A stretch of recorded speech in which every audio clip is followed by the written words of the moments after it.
राज्यटीए एक अन्योन्य चिंताधारा। विश्वर वर्धित तापमात्रा एवं उत्कृट जल संकट को विचार को नहीं राज्य समाजसेवी महासंघ सह Osaka Kanya Anmol Hai Himanshu Hari Foundation Brajendra Kumar Foundation Art of Smile Team Humanity Master Girija Memorial Road Safety Foundation Trust Sharda Foundation Fakirmohan College पूर्वतन छात्र संसद रियूनियन आदि संगठन मान सहित मिलित भाव यह वार्ता को समग्र राज्य में पहुंचाइबा मे 4 तारिख इंदिरा गांधी उद्यान एकत्रित होते वर्षक 365 दिन भितर जदि गोटे दिन भी आम पशु पक्षी और प्रकृति सहयोग हाथ बढ़ाइबा तेबे पुणी थरे ए प्रकृति हसी खेली उठिब बढ़ुवा तापमात्रा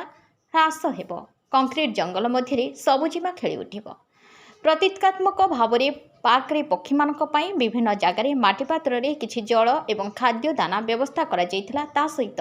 पक्षी मानक उद्देश्य रे सचेतन धर्मी कविता पाठ प्रकृति प्रेमी कवि सुधाकर सेठी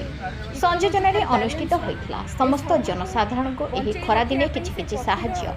पशु पक्षी को करबा पई से अनुरोध करथिले कार्यक्रम रे संगठन रो वरिष्ठ सदस्य सागर दास नारायण साहू गगन पाइटाल हरीश प्रधान मानस थाटोई रजा घोष वरिष्ठ सांबादिक रामजीवन गच्छाइत मुख्य अतिथि भावे व्यंग कवि सत्यानस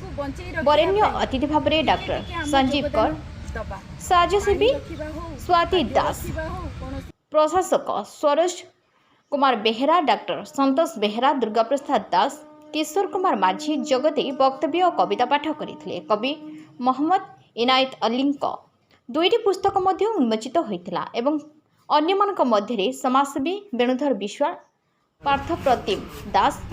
इंजीनियर विरोज कुमार राउत सुमंत बेहेरा शताब्दी पलई अमियबाला परिड़ा पुष्पलता मिश्र ओम कुमार मिश्र पूजालीला बेहेरा प्रणय कुमार मिश्र प्रमुख जोग देथिले ग्रीष्म प्रवाह को आखि आगे रखी घर बाहर छातरे अपंतरा स्थान रे पशु पक्षी पाई खाद्य पानी रखिबा को कर्मकर्ता माने अनुरोध करथिले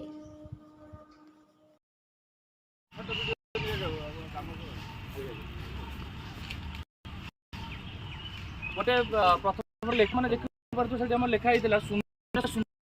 आम मनुष्यर नुहे पशुपक्षी मानकर भी सामान अधिकार रही ये जो सूक्ष्म प्रभाव हो गोटे रिजन हूँ कि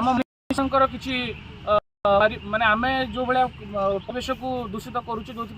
अन्य मैंने सफर होती आम आउ लिखी जे आम खुशी नहार काल से आम सदा सर्वदा सचेतन रहा दरकार आउ जो इनिशिएटिव विभिन्न राज्य समाजसेवी महासंघ सहित अनुबंधित विभिन्न संगठन माने आज आम नहीं केवल आज प्रथम थर आम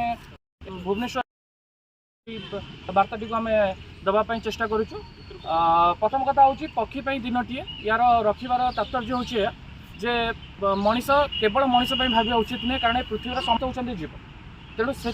केवल आम मान नुहे आमर जो आम एसी लगौचे बारंबार जलपतन कमी जाऊँगी कहीं आम मैंने बोर वाटर बर्तमान आप घरे घरे पाइबे जो कि जल स्तर भी कमी जाऊँगी तेणु पशु मैंने जल ठीक से पाई पारना जो माने पानी पोखरी सब सुखी जाऊँगी तेणु पशु पक्षी मैंने पूर्वर से सामर्थ्य रही प्राकृतिक उपाय सब जिन संग्रह करेंगे किंतु आम प्रकृति को अवहेला करुचे प्रकृति आम जिन रखानी तेल कंज्यूम करेंगे कौटू से आम मैं समस्त अनुरोध समस्त आम सहित अनुबंधित हूँ और ये वार्ताटी को समग्र राज्य में